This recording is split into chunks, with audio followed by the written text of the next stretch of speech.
मुख्य सबसे बड़ी कुर्सी पे जो बैठा हुआ है वही आदमी नशेड़ी है। तो नशेड़ियों की सरकार है, हमें जेल भेज दो। नहीं है सरकार नशेड़ियों की, तो जो नशेड़ी है वो नशेड़ी के दर्द को समझता है।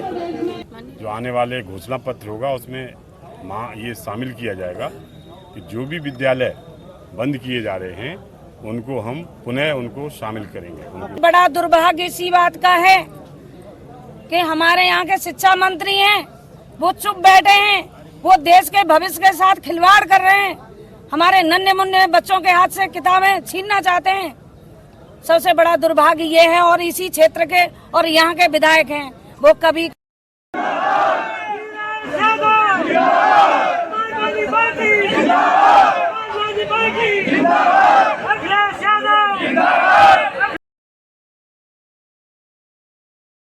पूर्वक अवगत कराना चाहते हैं कि उत्तर प्रदेश सरकार ने लगभग 5000 से अधिक प्राथमिक विद्यालयों का संचालन बंद कर दिया है। इससे वंचित, शोषित, विशेषकर पिछड़े, अनुसूचित, अल्पसंख्यक वर्ग के बच्चे शिक्षा से वंचित हो रहे हैं। नमस्कार, मैं वीरेश यादव, आप देख रहे हैं यूपी जनसम्मान न्यूज। अभी हम तहसील अतरौली में हैं और जो आप मेरे पीछे भीड़ देख रहे हैं ये पूर्व विधायक वीरेश यादव जी के समर्थकों की भीड़ है, जो प्रदेश में स्कूल बंद व मर्ज किए गए हैं उसके विरोध में धरना प्रदर्शन व ज्ञापन है। और देखते हैं जहां बीजेपी सरकार अपने निर्णयों के लिए जानी जाती है कि एक बार निर्णय लेने के बाद उसने बहुत ही कम देखा गया है कि अपने फैसलों को वापस लिया होगा। क्या वह इन स्कूलों को बंद करने के फैसलों को वापस लेती है? क्या सपा पार्टी अपने धरना प्रदर्शन जारी रखेगी? आज हमारा धरना प्रदर्शन देने का मुख्य उद्देश्य ये है कि जो पाठशालाएं हमारे स्कूल बंद किए जा रहे हैं उत्तर प्रदेश में बेसिक शिक्षा के, उनको बंद करने के विरोध में हम लोग धरना प्रदर्शन करने आए हैं और ये मांग करने आए हैं कि जो स्कूल बंद किए जा रहे हैं उन स्कूलों को दोबारा से फिर खोला जाए।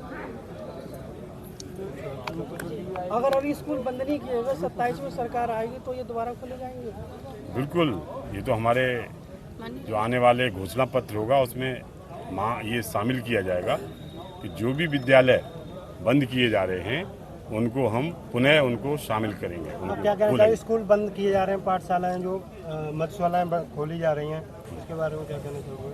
बस यही कहना चाह रहे हैं, जिस प्रकार से बच्चों के भविष्य के साथ खिलवाड़ किया जा रहा है, जो छोटे छोटे बच्चे हैं वो 3 किलोमीटर पढ़ने जाएंगे तो उनके परिवार वालों को बहुत तकलीफ होगी। अच्छा वीरेश जी, जिस तरीके से लगातार स्कूलों को बंद किया जा रहा है और वहीं दूसरी तरफ नजर डाली जाए तो शराब ठेकों की जो संख्या है वो बढ़ती नजर आ रही है, उस पर क्या कहोगे आप? उसी के लिए तो आज हम ये धरना प्रदर्शन करने आए हैं और सरकार को ये चेतावनी देना चाह रहे हैं कि या तो ये अपना निर्णय वापस ले, वरना समाजवादी पार्टी बड़े धरने की तरफ, बड़े आंदोलन की तरफ अग्रसर होगी। देखिए, जो सरकार है इसकी शुरुआत से यही नीति रही है। पहले इसने लोगों से नौकरियां छीनी और जब नौकरियां छीनी और अग्निवीर की बात करी और उस पर आंदोलन हो गया तो इन्होंने जो है वो एक नई रूपरेखा बनाई कि जो है वो आर्मी तक और नौकरियों तक जाएगा कब? जब पढ़ेगा। रोजगार तभी तो मांगेगा आदमी जब पढ़ा लिखा होगा। तो इन्होंने कहा इनसे इनकी शिक्षा ही छीन लो, क्योंकि इन्हें अडानी और अंबानी के हाथों से देश चलवाना है। पढ़ा लिखा आदमी इसे मानेगा नहीं। तो ये मानसिक रूप से गुलाम बनाना चाहते हैं और ये भूल कर रहे हैं, ये अहंकार में ये भूल गए कि हिंदुस्तान की मिट्टी है जहाँ से भगत सिंह और राम मनोहर लोहिया जैसे लोगों ने जन्म लिया है, महात्मा गांधी जैसे लोगों ने जन्म लिया है। इन्हीं के जो है वो सरवाकर गरवाकर के भी यहीं के पैदा हुआ है। ये आंदोलन की मिट्टी है और अगर इस मिट्टी के अंदर भी आप शिक्षा के अभाव में चले जाओगे तो हिंदुस्तान को आज़ादी इसलिए मिली थी कि शिक्षित लोग उस आज़ादी की लड़ाई लड़ रहे थे।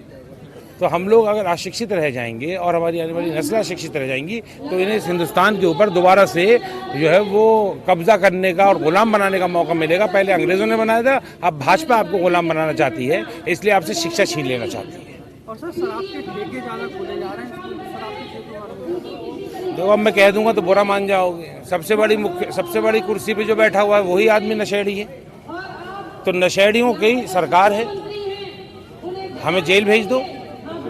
नहीं है सरकार नशेड़ियों की, तो जो नशेड़ी है वो नशेड़ी के दर्द को समझता है, इसलिए नशेड़ी ऐसा काम कर रहा है। धन्यवाद जी। लगातार जो प्राथमिक विद्यालय बंद किए जा रहे हैं तो इसी के विरोध में जो नन्हे मुन्नों के हाथों से किताबें छीनने का काम कर रहे हैं जो विद्यालयों पर ताला लगाने का काम कर रहे हैं, उनके विरोध में धरना प्रदर्शन अतरौली में माननीय वीरेश यादव जी इनके समर्थकों और इनके क्षेत्र में पहला आगाज है और पूरे अलीगढ़ से लेकर पूरे उत्तर प्रदेश में इसी तरह के धरना प्रदर्शन चलेंगे।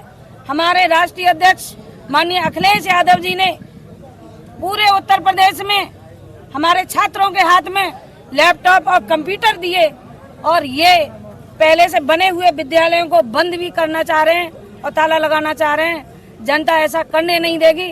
अब जनता जागरूक है, वो बच्चों का भविष्य दांव पर नहीं लगा सकती। जनता जागरूक हो गई है और बहुत विरोध हो रहा है। हमारी समाजवादी पार्टी पीडीए पाठशालाएं चला कर अपना विरोध प्रदर्शन भी कर रही है और इस तरह का धरना प्रदर्शन भी कर रही है। मैडम, यहाँ के वर्तमान जो विधायक हैं सूबे में बेसिक शिक्षा मंत्री हुए, उसके बावजूद यहाँ पर सरकारी स्कूल बंद किए जा रहे हैं, क्या कहना चाहोगे? सबसे बड़ा दुर्भाग्य इसी बात का है कि हमारे यहाँ के शिक्षा मंत्री हैं, वो चुप बैठे हैं, वो देश के भविष्य के साथ खिलवाड़ कर रहे हैं, हमारे नन्हे मुन्ने बच्चों के हाथ से किताबें छीनना चाहते हैं। सबसे बड़ा दुर्भाग्य ये है। और इसी क्षेत्र के और यहाँ के विधायक हैं, वो कभी कहीं गए और कहीं गली मोहल्ले में गए, उन्होंने कभी देखा कितनी दूर से विकलांग बच्चे पढ़ने जाते हैं, हमारी छात्राएं कितनी दूर से पढ़ने जाती हैं, उनके विद्यालय और बंद करके उनकी दूरियां बढ़ा दी। वहीं लगातार शराब के ठेके मधुशालाएं खोलने जा रहे हैं, नजदीक लगातार इस तरह की मधुशालाएं खोलकर और बच्चों के विद्यालय बंद करके ये पूरे हमारे प्रदेश का सर्वनाश करने जा रहे हैं। ऐसी दमनकारी सरकार को जड़ से उखाड़ फेंकने के लिए आम जनता तैयार बैठी है।